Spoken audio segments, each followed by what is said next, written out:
joining us today. Today we got a workshop and we're super excited to have a recruiter here to talk to you about the importance of networking, building relationships, and really kind of how to take that step from separating yourself from a pile of hundreds, if not thousands of resumes, and how to really kind of separate yourself from that pack of resumes. So what we're going to do is we have Emily Calavan here, who has a lot of experience in recruiting, tech recruiting.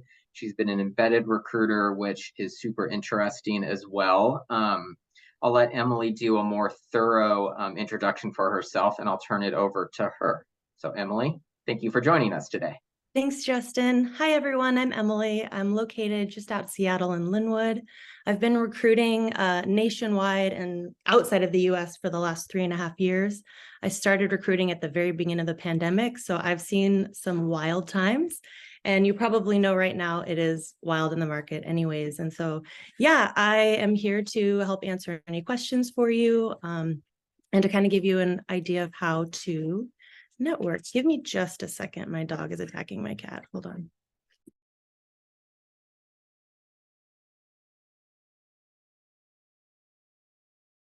Oh, what are the odds? Anyways, yeah, I'm Emily. So I sent to Justin like a networking workshop kind of outline and agenda. Hopefully he was able to get that to you, but there's 5 topics on the left. So I wanted to kind of jump into why networking in general is critical in today's market, and specifically for students, people who are new grads. So if you've been on LinkedIn at all, you're probably seeing that there's been a ton of layoffs all across the tech market. And so right now you've got a surplus of eager candidates and a small list of highly picky hiring people or companies. And so you want to understand how you want to, like Justin said, stand out above the thousands of applicants that are out there right now.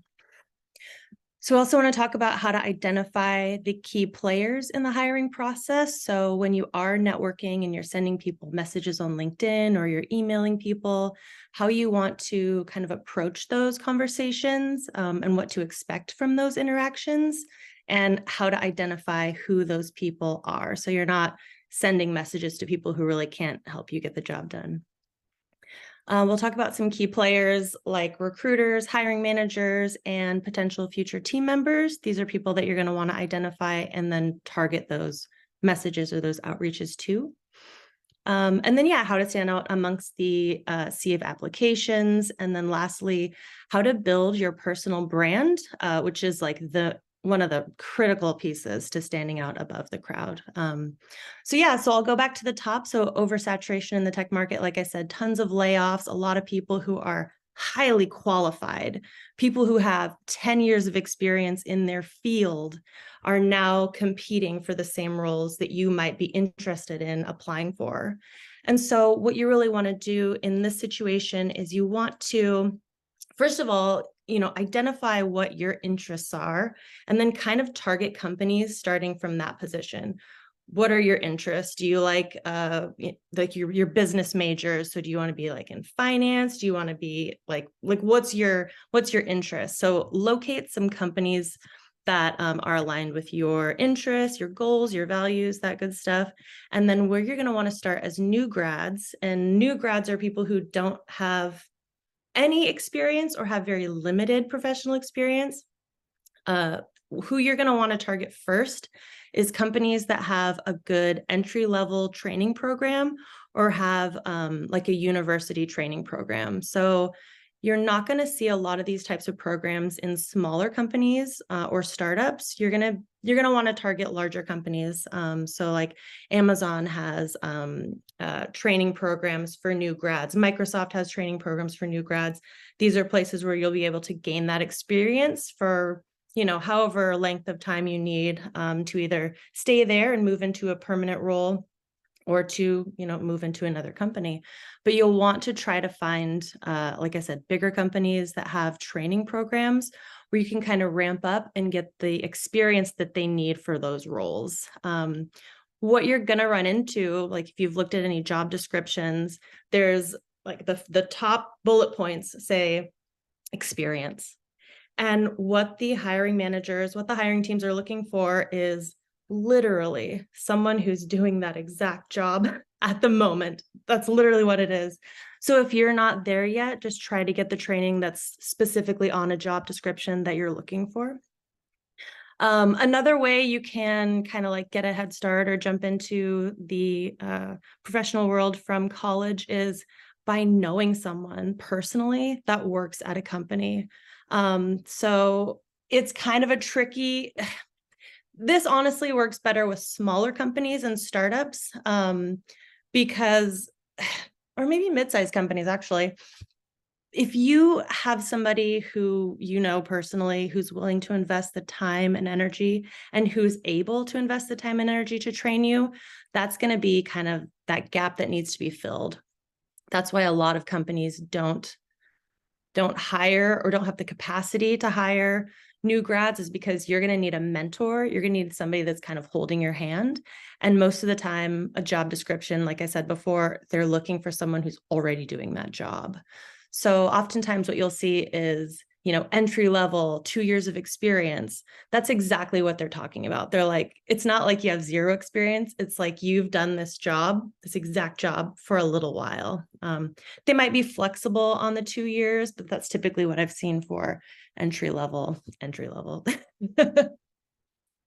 Something that a lot of people have brought up on like LinkedIn, and I'm sure if you spend time on there, you've probably seen like viral posts saying like, don't hire the person, hire the personality, or something like that. And basically what they're saying is, train people, like hire somebody because he's a nice guy and then train him on the job. It sounds nice, but like I was saying before, unless they have someone who's like allocated to train you, it's just not the reality of the situation. So just try to move your mentality away from like applying to as many jobs as you can because they sound cool and hoping that there's somebody that will train you, and just automatically assume that there's no one to train you and that you should just get into like an entry level post-grad program at a bigger company. So projects. So like, let's say you graduate, or maybe you're already in LinkedIn, you're already applying to jobs, and you don't quite have the experience that they're looking for. Try completing projects, try volunteering. Volunteering is literally how I got into recruiting. So I, out of college, was having a really hard time landing a job. I knew I wanted to work in a nonprofit. And so I literally just started volunteering at the nonprofits that I wanted to work for. So if you can target some companies that you like or some organizations that you like, try to get your foot in the door that way by volunteering and getting the experience that way. Any questions after the Roy networking is critical?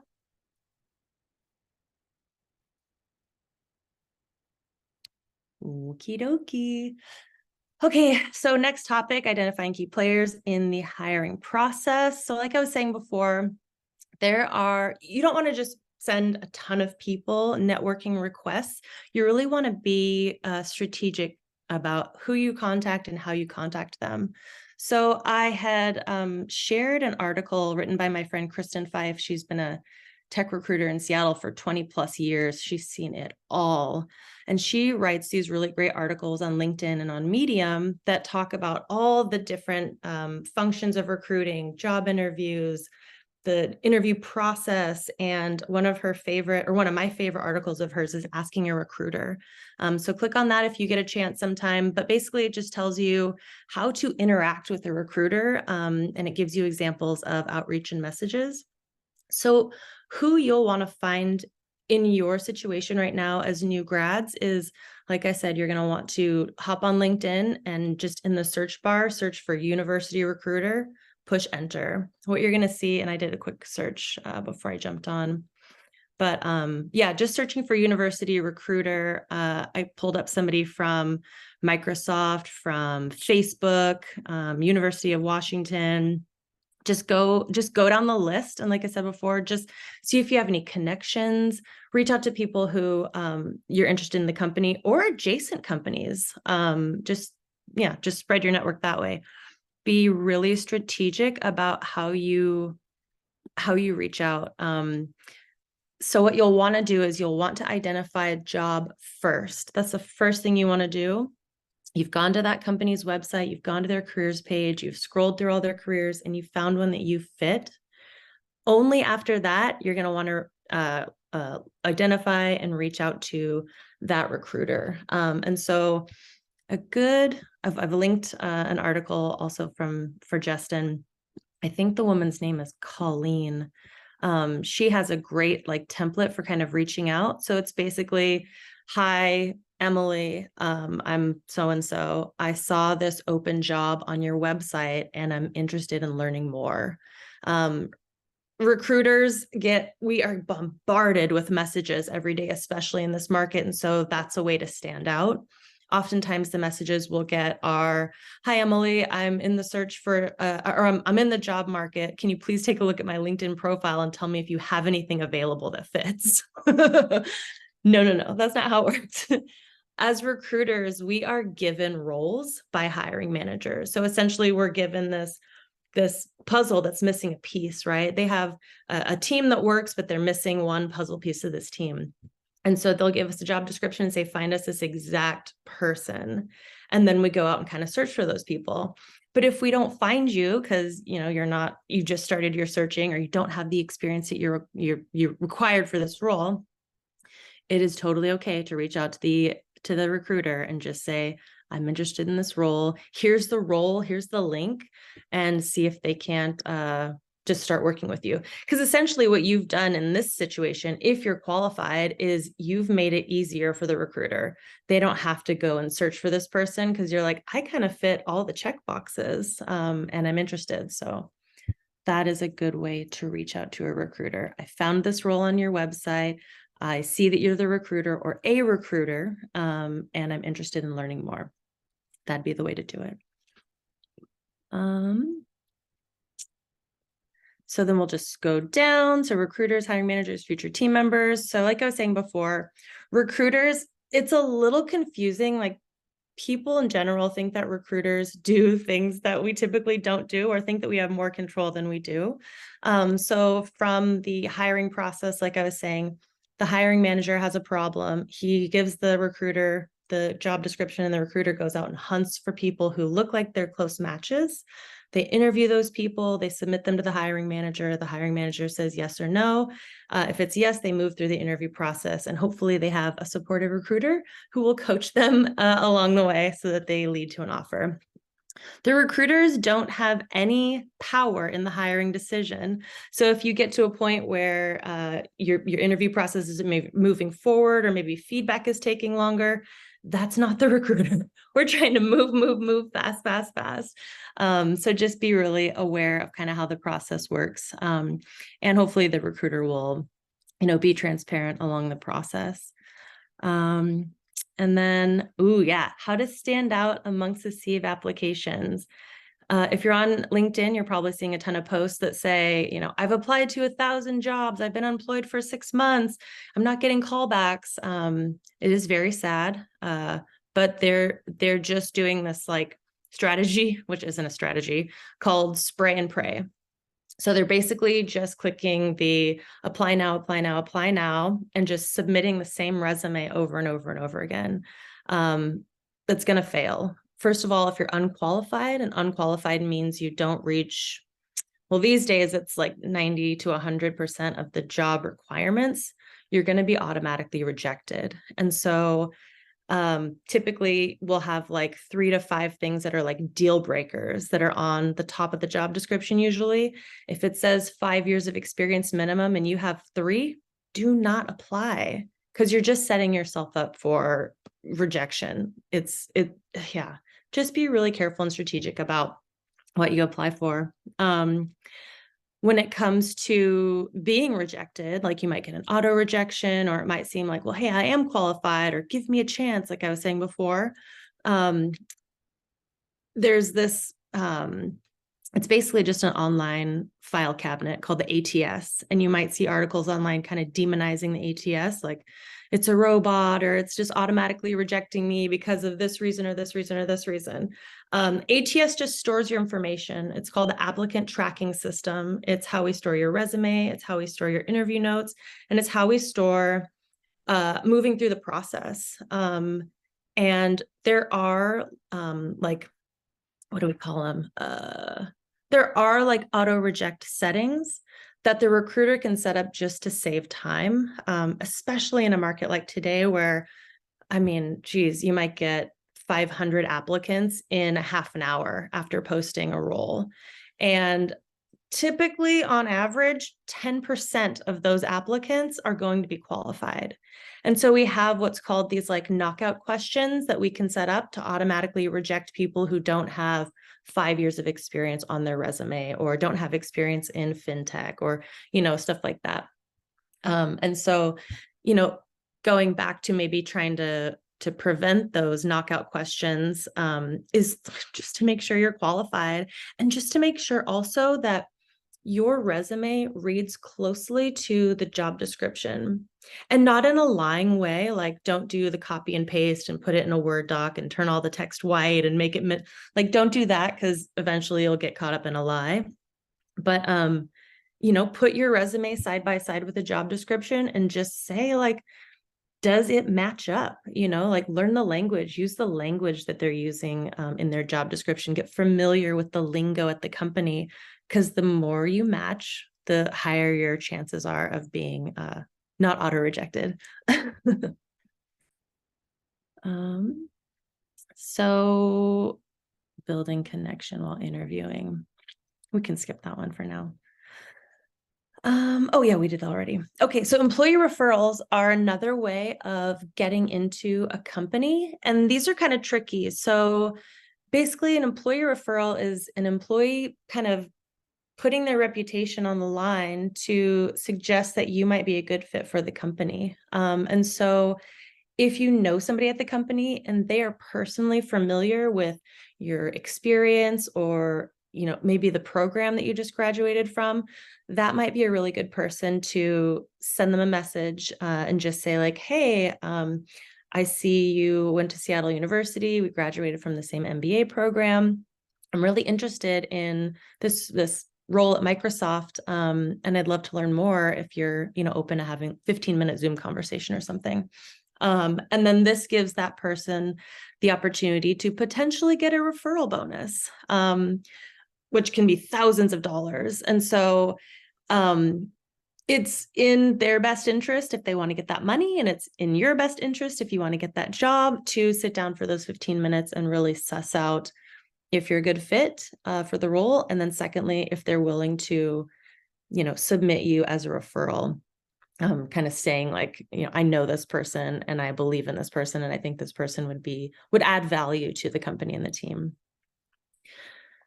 And then lastly, so building your personal brand. This is huge for standing out amongst the sea of applicants.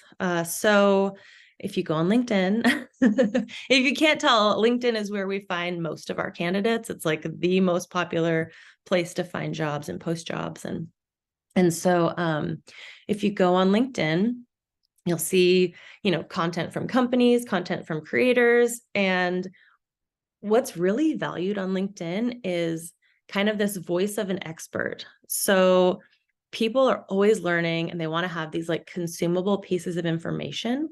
So take an inventory on yourself about like what you really know, what you're passionate about, what you're interested in, and just start talking about it on LinkedIn.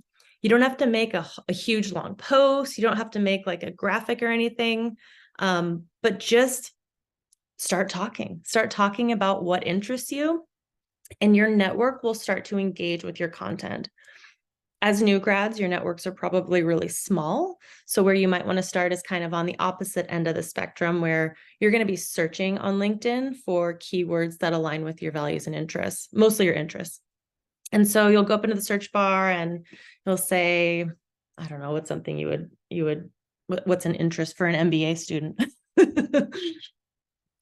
don't know. Consulting.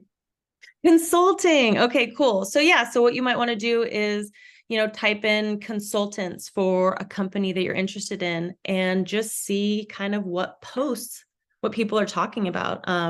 Typically, a good strategy is to be the first person to comment or engage with a new post, because then your comment or your input will be visible to everyone. And so you just want to put yourself out there. Putting yourself out there means that if you do apply for a job and the recruiter is interested, if they click on your profile, they'll see, oh yeah, Justin's been engaging with this person, this person, this person at our company already. There's some dialogue going on. They know what they're talking about. I'm interested in speaking to this person. So kind of the voice of the expert. What do I know and who can I tell? And they'll pick up on it, because it's literally networking. If people are talking about consulting, you can search for hashtag consulting. You can even get more refined, other terms that go with consulting, and companies, and also just search for those people at those companies. So you could say Microsoft consultant and just see who comes up. You might get a list of people. Let me see here if I can pull some up. Yeah, typically what I do, and this is actually something that I started doing as a recruiter too, because similarly to me telling you guys not to just reach out and say, hey, I'm interested in this role, can you tell me more? That's just a bad networking strategy in general. And so coming from a recruiter, I'm also sending out those same types of messages, but I found a kind of like backdoor through it, where I would search for keywords on LinkedIn, find people who were posting about those things and who were engaging in content about those things. And then I would start by liking their comments and continuing the conversation. So people love when you engage with their content. It makes them feel important. They get that little red notification that we all know gives us that little boost of dopamine. And so you're already kind of starting off on a good note with these people, as long as it's positive and constructive and keeps the conversation going. It's also fun to, when you find content that you're interested in, to tag other people who you think might be interested in the content. So everyone who's in your MBA class right now, if you think, oh, I think Julia would really be into this, or we worked on a project together and I think Scott would really be into this, tag them, because then you're helping them build their network also. So it's just about being like strategic with your search, being strategic with how you interact, and ultimately just and making friends with recruiters. I guess that's probably the last thing I want to say is recruiters are your friends. And so the more recruiters you can follow, I sent Justin a list of people who are just really great resources for how to build your resume, how to interact with recruiters, how to do well on your interviews. These people are incredible. Some of them have YouTube channels. Some of them do like weekly like discords that you can join. And so just highly, highly recommend you at least just following them. Connecting isn't really a thing right now. I don't know. They have connections and they have followers. I just tell people to follow just so you can see their content and engage with it. Just engage. Okay. I think that's it. Yeah, that's all the stuff on my list. Cool. So I think what at least I was kind of hoping to do next after getting some of these great tips would be to, I guess, have a bit of a AMA, if you will. So kind of turning it over to the students. I mean, I talk to students all the time who tell me they want to just sort of pick the brain of a recruiter and kind of find out what it's like from your side, what you're looking for. So I would love just to kind of turn it over to the students to ask questions. Love it. I guess if you're okay, Emily, should we just have the students unmute themselves, or do you want to have them raise their hand and you call on them? Kind of what works best. Yeah, well, let's just do raise hand. I feel like that's easiest. Okay, let's do that then. Cool. Well, I see one hand raised. Michael, do you want to ask a question?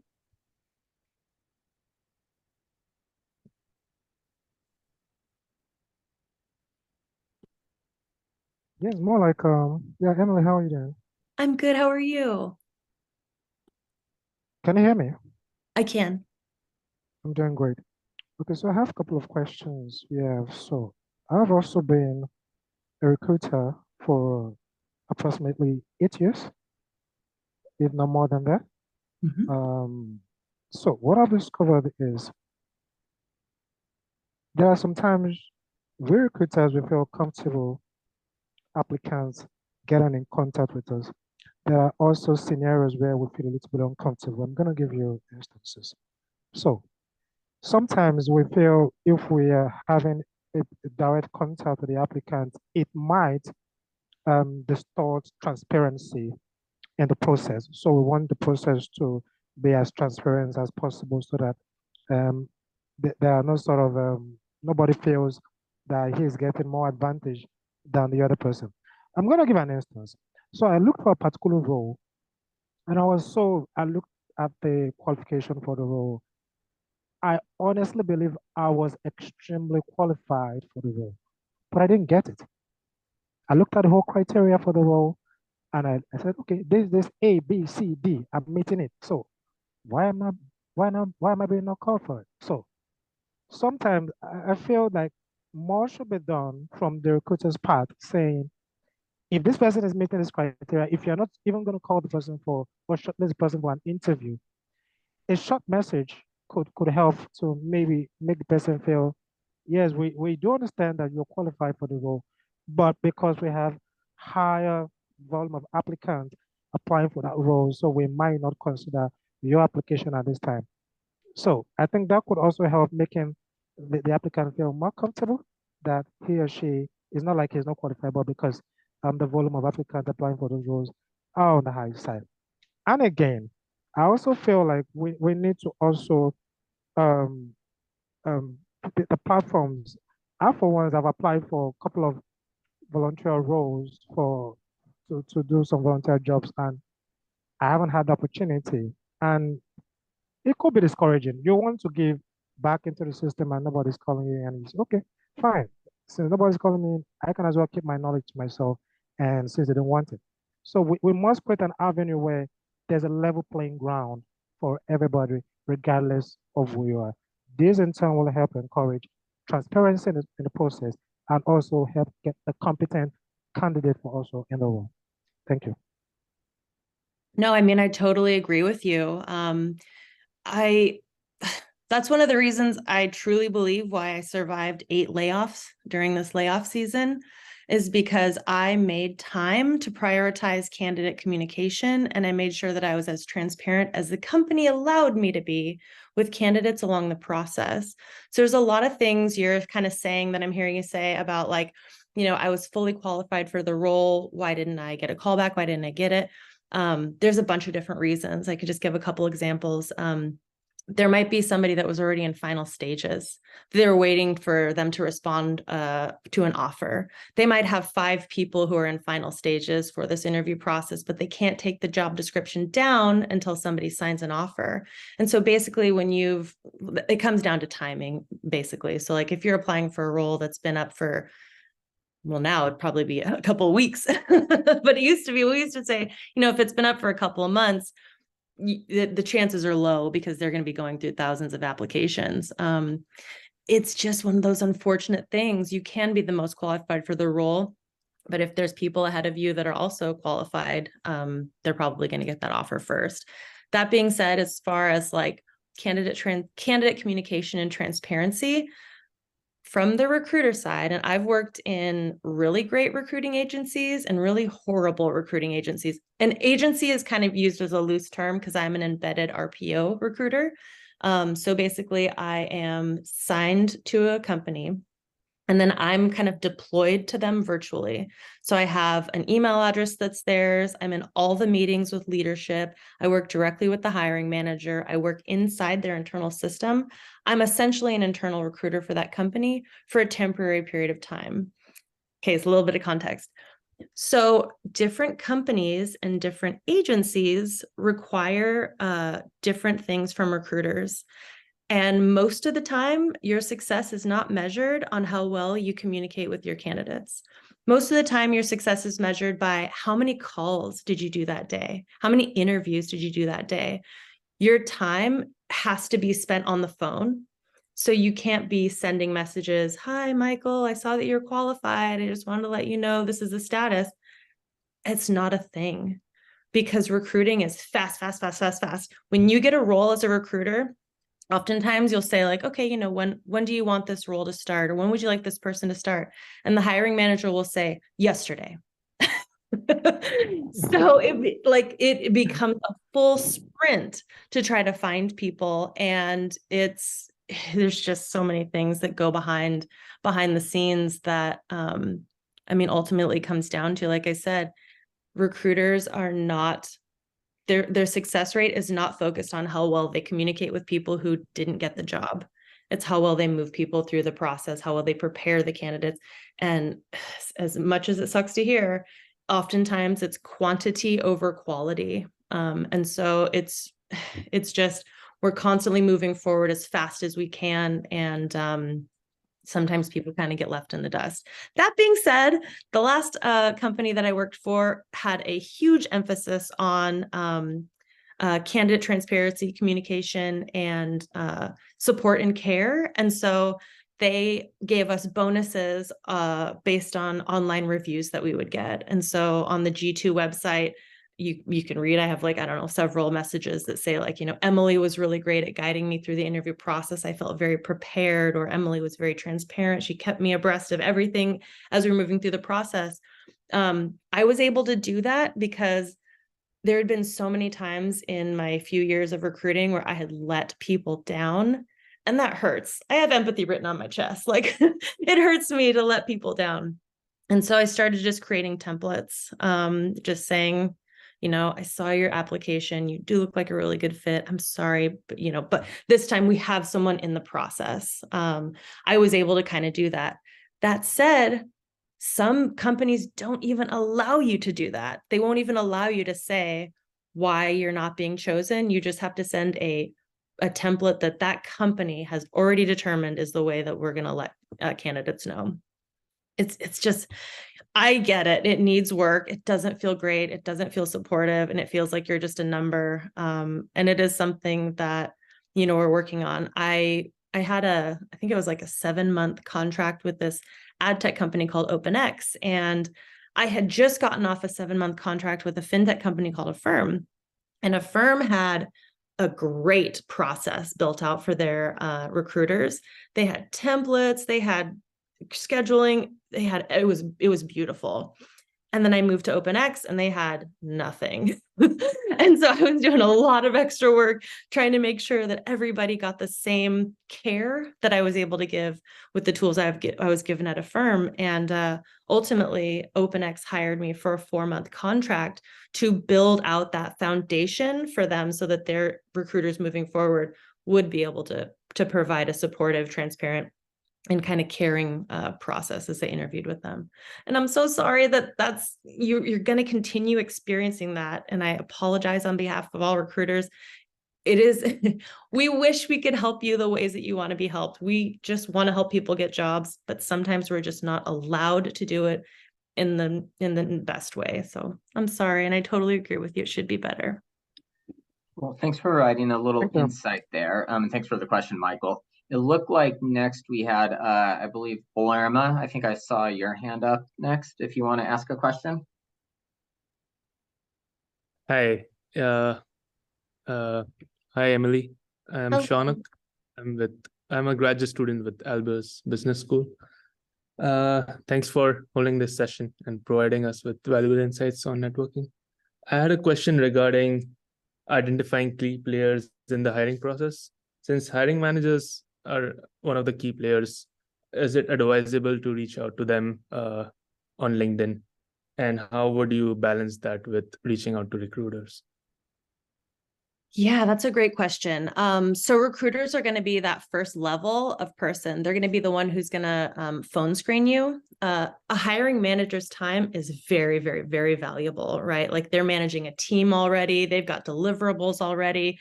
They're working in this machine, and it's my job to kind of like hand him qualified people on a schedule, right? And so, I mean, it is case by case, but oftentimes the first person you're going to want to identify is the recruiter. If you were lucky enough to have an interview with the hiring manager, and they give you their email address, then reach out. Then say, hey, Sarah, I really enjoyed meeting with you. I'm really interested in the team. I'm interested in the projects, et cetera, et cetera.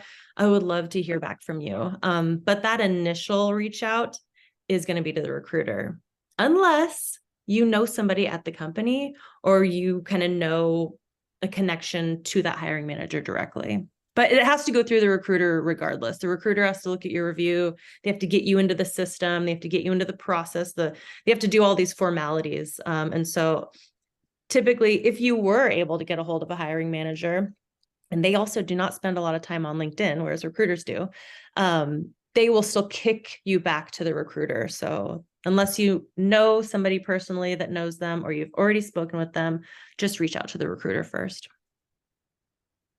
Or, this is a good alternative. Sorry, I just remembered. Or find out who the hiring manager is, go to their LinkedIn and see if they're posting content. If they are, interact with their content, because then you're giving the person who makes the decisions that dopamine boost, and you're making yourself a part of the conversation, and you're sharing in those interests. And that's another really, really great way to get in contact with a hiring manager. Yeah, that sounds like a good tip. Thank you very much. You're welcome. I think Maya, saw your hand raised next. Yeah, hi, thank you. So I've had experience talking to multiple recruiters just as I'm searching for post-grad jobs, and I've had a few say that although internships are good, applicable work experience, they don't necessarily count those towards experience in a role in the field that you're applying into, even if the internship was in like that exact field. So would you say, like, in general, internships would be classified as that 2 to 5 years of experience, or would you say that you should still avoid applying for those jobs even if you internship wise like meet the requirement for experience? Yeah, that's hard, and it really depends on the hiring manager. I've had some hiring managers say, like, I only want people who have had internships at these 3 places only, or like the things that they do are so crazy. But the way that I look at it is internships are experience. And so why not do it if you have the opportunity to do it? Okay.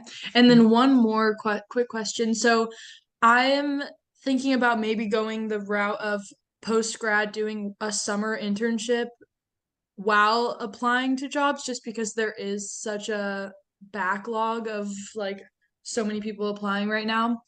And would you recommend me like working more towards trying to get an internship at a known company that's like, for example, is known to have a good internship program like Amazon, Costco, Boeing? Or would you say it's more important to kind of get an internship into the niche of like the field that I would specifically want to work in? If you can do it, if you can get into the niche, I would do that. Okay. For sure. Yeah. Try to get as much specific experience as you can. I had a role recently where, what was it? You had to have, sales within the venture capitalist domain. And the hiring manager wanted them to have lacrosse on their college like the whatever transcript or whatever. Just like, okay. That's great. very specific. Yeah, it is. But I think I also kind of heard a hidden question in there, which was like, should I also be applying to jobs while I'm doing my internship, my summer internship? Was that what Yeah. Like if I'm not interning at the specific company that I want to work for, where they have a pathway for intern to employee stuff, like should I be applying while I'm at the internship and saying I'm doing this internship, but as soon as it's over, I want to work? Yeah, so that kind of comes down to timing. So like I said before, oftentimes hiring managers will give us a job description and say, I need this filled yesterday.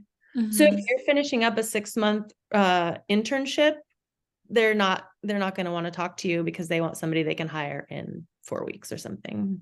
Okay. Yeah. Thank you. You're welcome. Jay. How about your turn?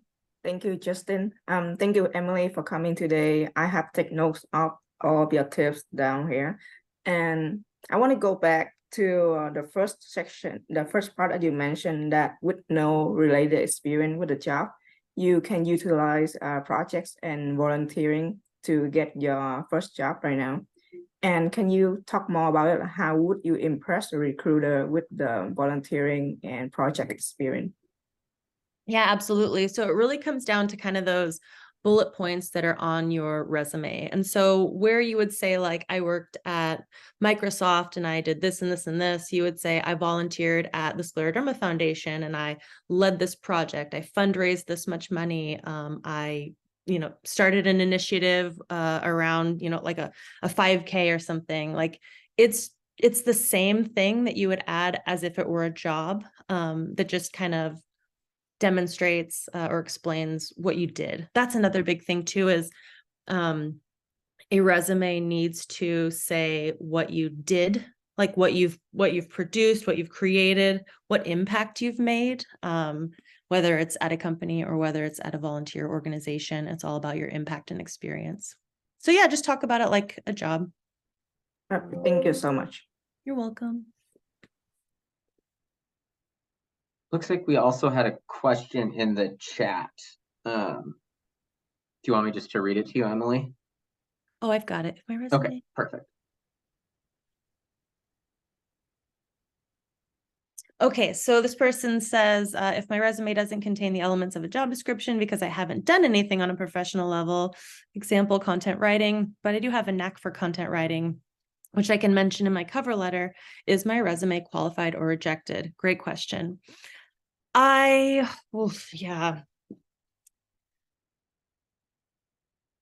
Yeah, that's hard. Like I said before, they really want somebody who's done the specific work or worked in that specific niche. You could, let's see here. Do you have a knack for content writing? You could share. Yeah, that's hard. What about if the person had done something like they're really active on, say, like LinkedIn with blog posts, or they have like a self-help blog or something like that, where maybe it's thinking about it more, maybe it's like not like volunteer experience, not necessarily like paid work experience. Would that be something okay to maybe try to highlight on a resume? Yeah, absolutely. And it's kind of tricky because resumes, like when you submit them, there isn't an easy way to like add hyperlinks. And so saying like, oh, I wrote this for Medium, or I wrote this for BuzzFeed, or whatever it is, it's kind of hard to make it easy for them to just click on. So I'm trying to think of like the best way to do that. Some companies give you the option when you're filling out their online application to provide additional links. And so if you're able, if they have that field there, just throw in some of your work. I think the main question here is like, how do I not get rejected? That is hard. I think because you're somebody who creates content, I would probably lean into trying to engage with that type of content that's in that recruiter's network. And so I would identify that recruiter and kind of see who in their company is posting things, and then just kind of add to the conversations, and even build your own content or start writing your own content on LinkedIn and tag people who might work at the company or who are content creators, and just say like, hey, John, what do you think about this? Or, tag the recruiter. Hey, Bethany, what do you think about this? Because yeah, I mean, if the company does have those kind of knockout questions that'll just kick your resume out for not meeting the qualifications, then you'll have to go the alternate route, which is just trying to connect with people through their content. And it sounds like you'd probably be comfortable doing that. I actually have a question. Speaking of LinkedIn, how often do you, or do you at all, like if you come across a resume, just maybe it's like a one-page resume, you're like, okay, they seem like they're qualified, they seem interesting. Do you then go to LinkedIn to find them on LinkedIn to try to learn more about them, or sort of how does that process work? Yeah, so if I'm given a resume, which means an applicant went to our website and clicked apply and uploaded their resume, I I'm going to look at their resume. I'm definitely going to look at their LinkedIn, because oftentimes that will be a component that will be required to submit their application officially. And so once it gets to the hiring manager, then the hiring manager has the option to just look at the resume or also look at the LinkedIn. You'll want to make sure that like your LinkedIn and your resume match though, because that's another thing too. Like if a recruiter is searching for candidates that might fit and your your LinkedIn isn't up to date or doesn't match your resume, then you won't be contacted for it. Anyways, but yeah, your LinkedIn profile will be viewed. It's funny, the only time I didn't view one and it got me in trouble was I had this applicant who was perfect for this role. And we got her through the entire interview process. It was 5 people. She did panel Zoom interviews. She was on camera with these people. She got the offer. I went to her LinkedIn profile and it was blank. And I asked her, for references. We're doing like we're getting ready to give you an offer. Here's your references. None of the references she gave me were real people. She gave me fake phone numbers, fake email addresses. And ultimately we ended up taking the offer back because she somehow fooled us. So like make sure that your resume and your LinkedIn profile are up to date, because we will look at it for sure. That actually brings me to one more question I really wanted to ask. Yeah. How do you go about finding candidates on LinkedIn? Mhm. Like, what's that process you go through? Because you talked about this a little bit earlier, how like you kind of do a lot of the job search tips that you've been talking about to find candidates. And I definitely think you can kind of like reverse engineer recruiting. If Yep. candidates can reverse engineer what a recruiter does, they can kind of do those things to try to stand out to recruiters. So what is it that you're actually doing to find candidates on LinkedIn? Well, yeah, I will go into reverse. So like this brings up a good point too, because I think somebody earlier said, I was asking about like focusing on a niche. That like making your LinkedIn profile hyper focused on a specific type of role will get you calls from those types of recruiters, will get you emails from those types of recruiters. Having a very general LinkedIn is going to be confusing for a lot of people. And so I'll use an example of years of experience. And I realized this earlier this year in sales. So hiring managers were asking me to find people who had 5 years of SaaS sales experience, right? And what I was running in a specific field, they wanted an ad tech. And so this type of person was already kind of hard to find. In a market, there's maybe 30 people who have who've posted LinkedIn on like publicly that they match the requirements. But because they had on their resume or on their LinkedIn profile 20 years of experience, it like knocked them out of the process. And so what I ended up telling people to do is say, 5 years of ad tech experience, 3 years of fintech experience, even though it all accumulates to 20, you really want to make sure that like the role that you're applying for, if the job description says 5 years, make sure that your LinkedIn profile says 5 years somewhere on there, or at least, like I said before, has the keywords from the job description on there. From a searching perspective, so we use this tool that's kind of like a, I don't know, just very basic version of LinkedIn called LinkedIn Recruiter. And we search by years of experience, location, keywords. Keywords is often something that we'll search for, and then contact people that seem like they might match enough. And then we just reach out to them and then phone screen them based on what the hiring manager wants us to ask, and then determine whether or not we think they're a good fit. But the only way you're going to get contacted is if your LinkedIn profile matches the types of jobs that you're interested in. Does that kind of answer your question? Yes, it does. Thank you. Okay. Yeah, niche down. I think that's the main thing, is like niche down. If you really want to be in consulting, what type of consulting? Put that on your LinkedIn profile. So when I'm looking for business consultant, you're going to come up. Gotcha. Okay, I think we probably have time for one more question, just because I want to make sure we give you time take a break, Emily, before you have to go off to your next meeting. And I think Naomi, you had your hand up next. So why don't we let Naomi ask the last question today? Thank you, Justin, and thank you, Emily. Mine was about kind of what you said about like your resume matching your LinkedIn.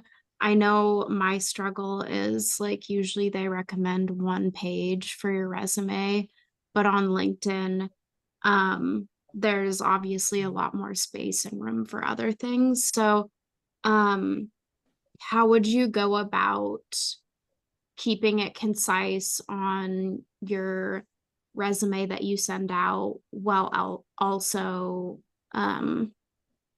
like I don't know, having a LinkedIn that reflects that and matches that? Ooh, I love that question. Okay, perfect.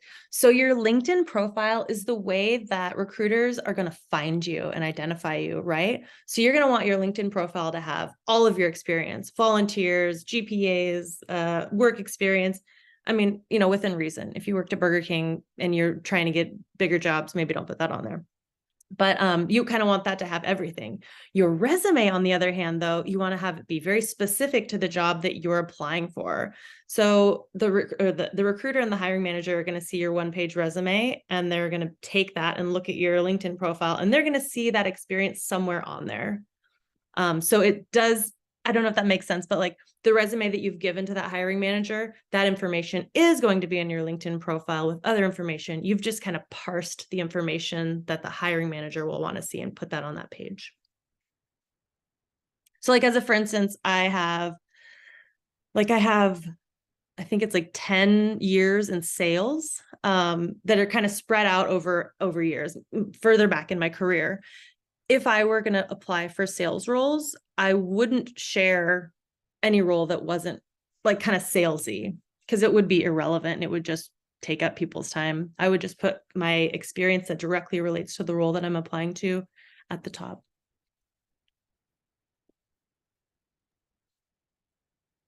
Cool. Thank you very much. Some great questions today. And just wanted to plug a couple events that we have coming up here from NowBush Career Center. So we have our Business and Engineering Career Fair coming up on October 12th. So that's definitely something I think students should think about attending. And then to help you prepare for the career fair, we have one of my coworkers, Rebecca, who's on the call, called the Career Fair Prepapalooza. That's going to be on the 10th. And more information will be coming out about that, but that'll be a really good opportunity to kind of get some tips and how to really prepare for the career fair. So a couple of things to kind of keep an eye on. But Emily, thank you so much for joining us today. This was super interesting. We got some valuable insight, and I will email out to everybody on the call all of those links and articles that Emily was referencing today. So keep an eye out for that a little later this afternoon. So again, thank you so much, Emily. We really appreciate it. My pleasure. Have a great day, everyone. Take care.